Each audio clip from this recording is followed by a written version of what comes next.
President, as the Senate moves to vote on the nomination to head the CIA, here is the bottom line. While the American people have been told that Gina Haspel likes Johnny Cash and talked to Mother Teresa, Ms. Haspel has been exercising the unprecedented power to personally censor any facts about her that might get in the way of her nomination. When the Senate votes on a nomination, when all the relevant information is by design kept secret, how is this any different than a cover-up? I regret to have to say the surrender of the Senate's responsibility to conduct real oversight of this nominee means that Gina Haspel has been given a pass on all the most important and the most relevant issues. I'm going to start with three. The first is, what was her opinion about the CIA's torture program when it was happening? The Washington Post newspaper reported that unnamed officials were pushing back against accusations that she had supported torture. Now, Ms. Haspel said she learned about the program in 2002. I believe it is especially important to know what her views were later, between 2005 and 2007, when the CIA itself was winding the program down. At that time, did Ms. Haspel call for the program to be continued or expanded? I asked her that in an open intelligence meeting. She did not come close to answering that crucial question. Number two, what was her role in the destruction of the torture tapes? Mr. President, the nominee's story here is riddled with holes, and key facts have been covered up. Now, one matter that we know about is that her boss at the time, Mr. Jose Rodriguez, has publicly contradicted her account of the handling of the destruction of the torture tapes to a Pulitzer Prize-winning journalist. And number three, how can the Senate possibly take seriously Ms. Haspel's confirmation conversion on torture that was submitted on the eve of a crucial vote? There's been a lot of reporting in the press saying that she personally played a role in the CIA torture program. The American people deserve to know whether those reports are true. Every single material question to her about them has been met with stonewalling and evasion. Instead of real responses, Ms. Haspel offered possibly the latest confirmation conversion in history, 16 years after she first learned about the torture program and only just before a vote on her confirmation earlier. Mr. President, over and over again, I and other senators have insisted that Ms. Haspel declassify information about her background that would not in any way compromise the safety of the American people. This is information that is directly relevant to her nomination. And in the language of the intelligence community, I've read it. The overwhelming bulk of this information can be declassified without compromising sources and methods. Yet every single time a senator pushed for declassification, Gina Haspel said no, despite our repeated requests She decided she would not allow the American people to know who she is and what has she done. This has been, and again, it's painful to have to say this, a stark failure of Senate oversight, and it is about as flagrant an example as I have ever seen. The Senate should have stood up to this self-serving abuse of power, but it did not. For me, it's Democracy 101 that confirmations are not supposed to take place in secret. Nominees don't get to decide what is known about them, yet this core principle of our democracy has just been chucked in the trash. Instead of standing up for the Constitution and for the American people, the Senate could be rewarding Gina Haspel and the CIA for this extraordinary and self-serving abuse of power. Now, with respect to other issues, it's important to note that the agency, again under the direction of Ms. Haspel, has also conducted an unprecedented influence campaign to promote her confirmation. This, too, is wrong. The CIA, like every government agency, works for the American people. It's not supposed to use its enormous power to serve the personal interests of whoever is running it. Classification rules are there for national security. They're not there for the political security of an individual.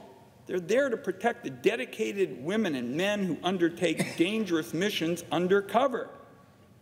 They're not there to shield a nominee for a Senate-confirmed job from scrutiny. I and a number of my colleagues have looked at the classified information about Ms. Haspel and have concluded it can be released to the public without compromising sources and methods. So we asked how she could justify keeping it secret. Her answer almost always is, that's how we always protect our officers. Now, I want people to understand what's wrong with that statement. Of course, the CIA must protect undercover CIA officers. I don't take a backseat to anybody in this chamber for protecting those people who are undercover. In fact, I wrote a law with Senator Bond, our former colleague, increasing the penalty for outing people who are undercover. But Gina Haspel is not undercover. She is asking the United States Senate to be vested with a position that would make her one of the most public and visible intelligence leaders in the world. This is not an undercover job. It's one of the most visible national security positions, not just in our country, but in the world. It ought to be accompanied by accountability and hiding behind the protections that are rightly given undercover officers to advance her career. I just find absurd. I'd also like to note that her classification judgments are in violation, her decisions, of Executive Order 13526. For decades, the intelligence community has been barred from keeping information classified to prevent embarrassment or conceal violations of law or administrative error. Pretty clear those rules aren't high up on Ms. Haspel's priority list. And what I'm especially worried about, and I'm going to go into this, is that if you can violate the classification rules to get confirmed, and the Senate says, oh, no big deal, it's going to get done again and again. Last time I looked, most Americans believe that this country needs more accountability, more transparency, and less unnecessary secrecy. Now, much of the attention on the nomination has been about the press reports of Ms. Haspel's role in the CIA torture program. throughout the process, she has just flat out refused to confirm or deny if she had any connection to it. How can this possibly be classified? 3 years ago, the Senate Intelligence Committee released a 500-page executive summary of this torture area. The CIA released a long and detailed response. What the CIA did to all those detainees is now officially declassified. Former CIA officers have written whole books about it. How in the world can you say Ms. Haspel's reported involvement in the program is classified? Well, you can do it because she says so, and she's the boss. At one point, Mr. President, I asked Ms. Haspel whether opinions about the CIA torture program expressed by CIA officers were classified. I wasn't even asking then about anyone's involvement in the program, just what people might have thought about it. Ms. Haspel wouldn't answer that question either.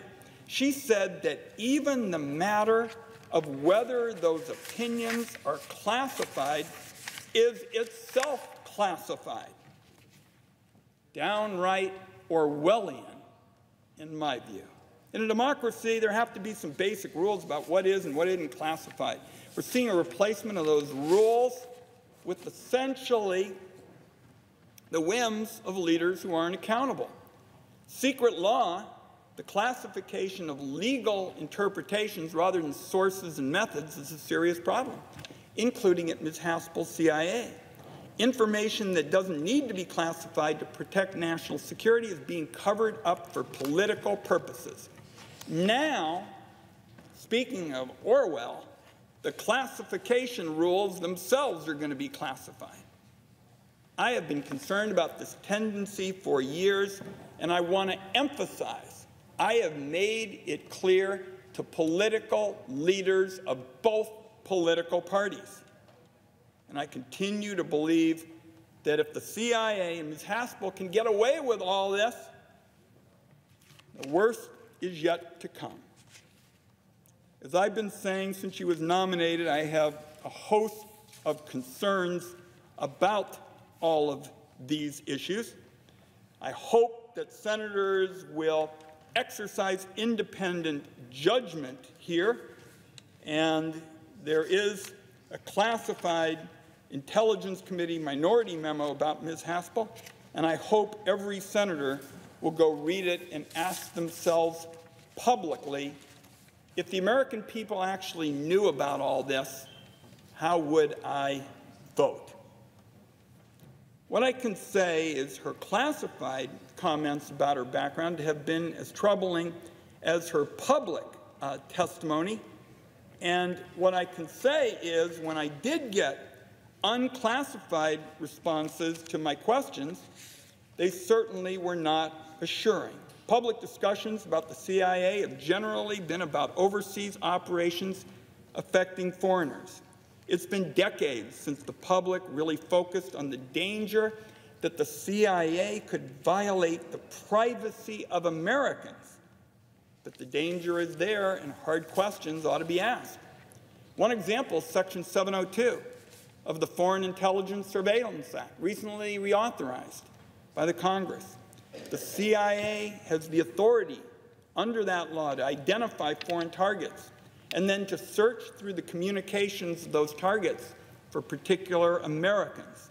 And the CIA can conduct these backdoor searches of Americans without a warrant. That creates a danger of reverse targeting, which is when the government, in the case of the CIA, targets a foreigner to find out what an American is saying. One way to help prevent reverse targeting is to recognize when the government is conducting lots of backdoor searches on Americans and then sending around reports on those Americans. Maybe it's the Americans who the government is really interested in. And by the way, the Privacy Board agrees with it, and so does the current Assistant Attorney General for National Security. So given all that, the prospect of what it would mean for Americans, I asked Ms. Haspel about it. Again, what I got back was plenty of words, but nothing that provided any assurance that the CIA has any system at all for guarding against reverse targeting of Americans under the Foreign Intelligence Surveillance Act. Also, the agency collects a lot of intelligence under an executive order known as 12333. I wanted to know if the agency was conducting backdoor searches on Americans through that data. The current director of the National Security Agency told me that when the NSA conducts searches of Americans, those searches have to be approved on a case-by-case basis with probable cause by the Attorney General. The NSA doesn't actually have to go to court, which is a concern, but those requirements create meaningful hurdles to abuse. So I thought it was important to ask about the CIA. When can the CIA conduct backdoor searches of Americans? The response I got from Ms. Haspel is that the searches are authorized if they're designed to get information related to the CIA's activities. That means there's no standard at all on backdoor searches of Americans. Now, I've mentioned these two unclassified examples because they show how vague the rules are and how easily the CIA could violate the privacy of Americans. That's why it's important to have leaders at the agency who believe in the privacy of the American people and are committed to protecting it. Protecting Americans, even if sometimes a lawyer says that something might be technically legal. I don't believe, and I regret to say this, that Gina Haspel will be that kind of leader. Mr. President, before I wrap up, there are a couple of other matters with respect to the torture program. I mentioned that since the torture program has been largely declassified, it can be discussed openly.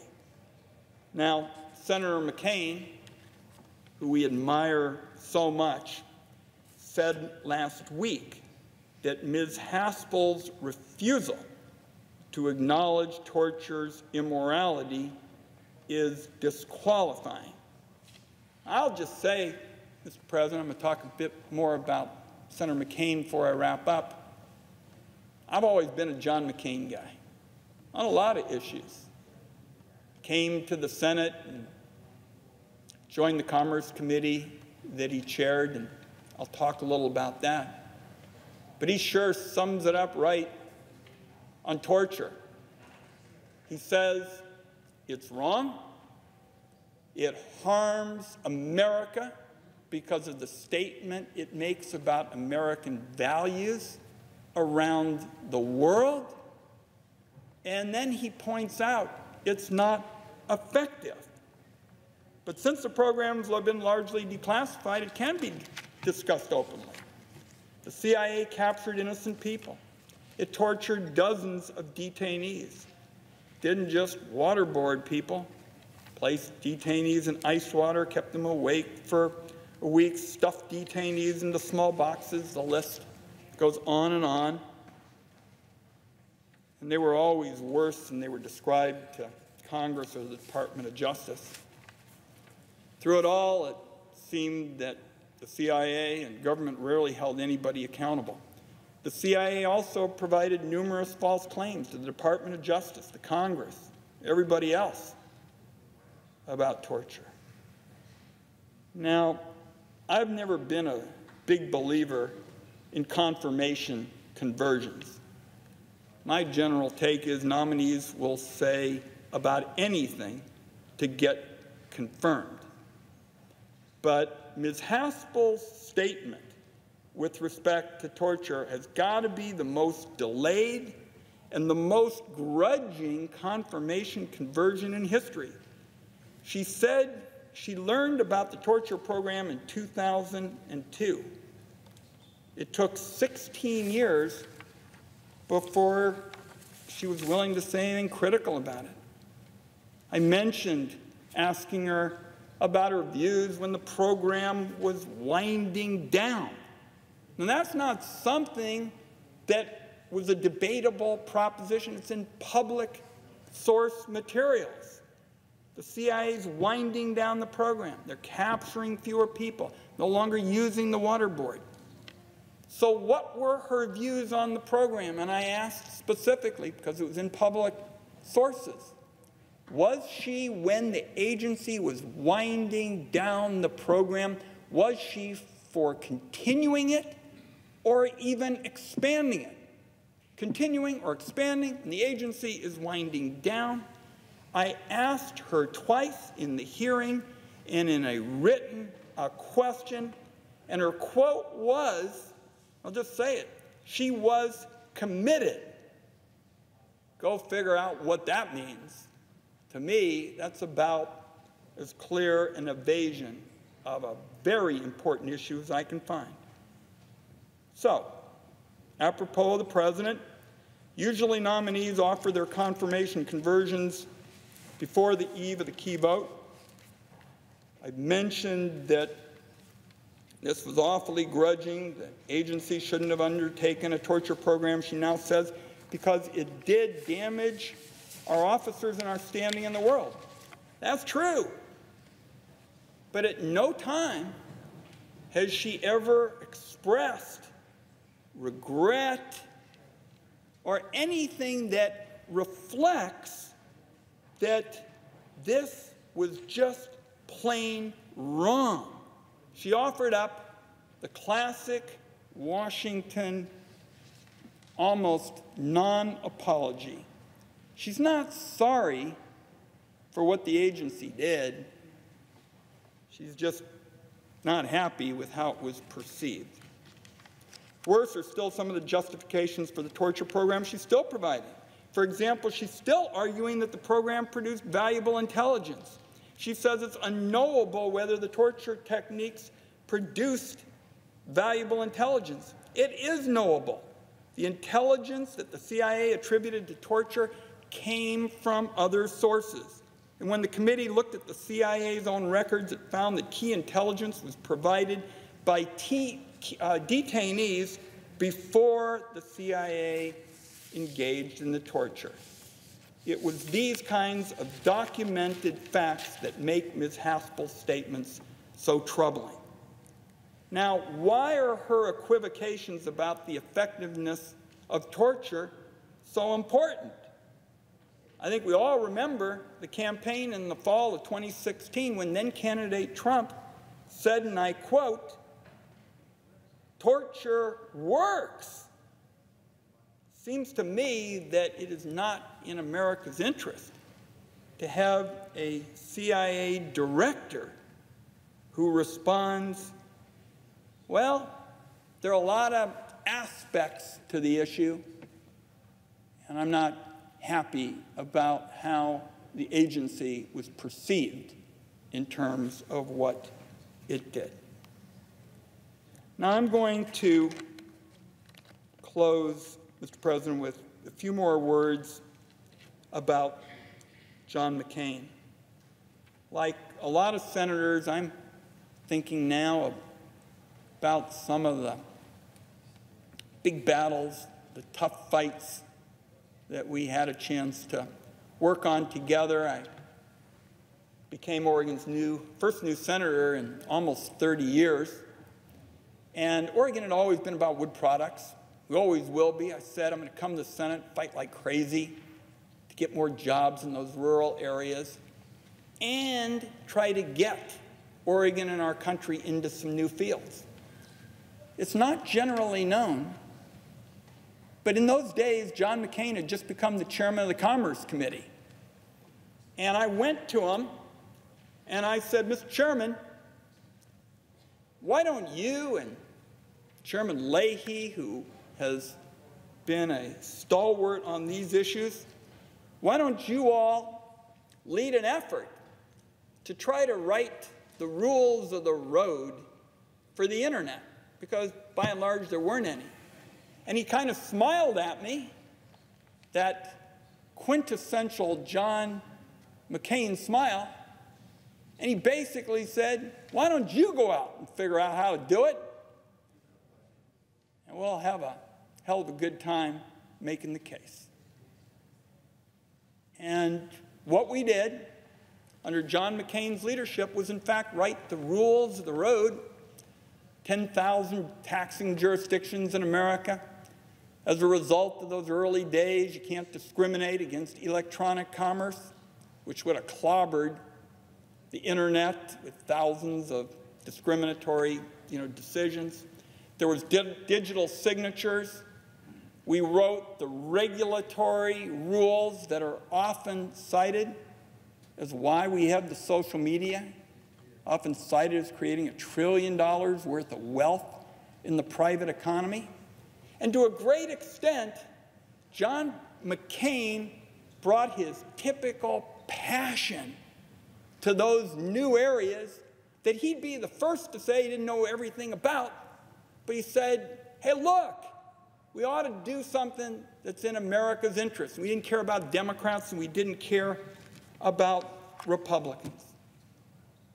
And as senators proceed to this vote in a half hour, a historic vote in my opinion, I hope they will reflect on what John McCain has had to say about torture. He said Ms. Haspel's refusal to acknowledge torture's immorality is disqualifying.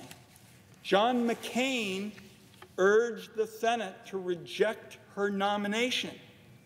John McCain has been a towering authority on this issue and has been a guiding light for the United States Senate on national security policy. And I just mentioned something I don't think anybody knew, which is writing the rules of the road for the internet. So it is my hope that John McCain's powerful and unimpeachable views on the issue of torture and this nominee will continue to be heard today and well into the future. There is no greater voice on this subject than John McCain, and I just want him to know how grateful I am for his leadership on this and how I look forward in the days ahead to hopefully being able to tell my grandchildren what a man of stature and public service really brought to the Senate. And I hope senators will reflect on that before they vote. Throughout this nomination process, there weren't a whole lot of topics that couldn't be declassified.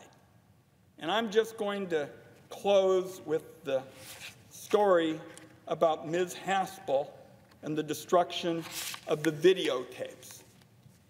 There is important information in the report by U.S. Attorney John Durham that most United States senators were not allowed to see. Like everything else about her career, the information that reflects poorly on Ms. Haspel gets covered up. But we did learn some things about Ms. Haspel and the destruction of the torture videotapes. For one, she wrote the cable authorizing the destruction. Second, she was an advocate for destroying the tapes and was involved in what former acting director Mike Morrell called efforts to press for and facilitate a resolution of the matter. That's a lot more than drafting a cable. And especially problematic is that Ms. Haspel and her boss, Jose Rodriguez, was that there were reservations or even outright opposition to destroying the tapes from the White House, the head of national intelligence, the CIA director, and the Congress.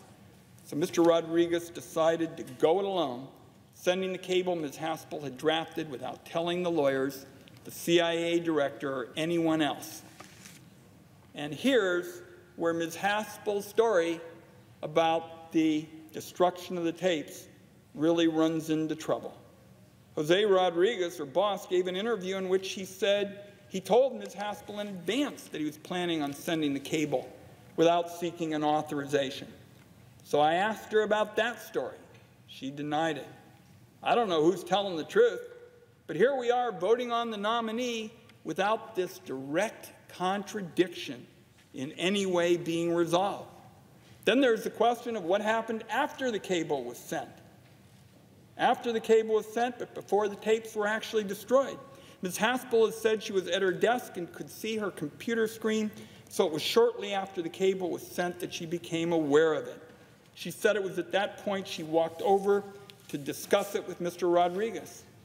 So what'd she do?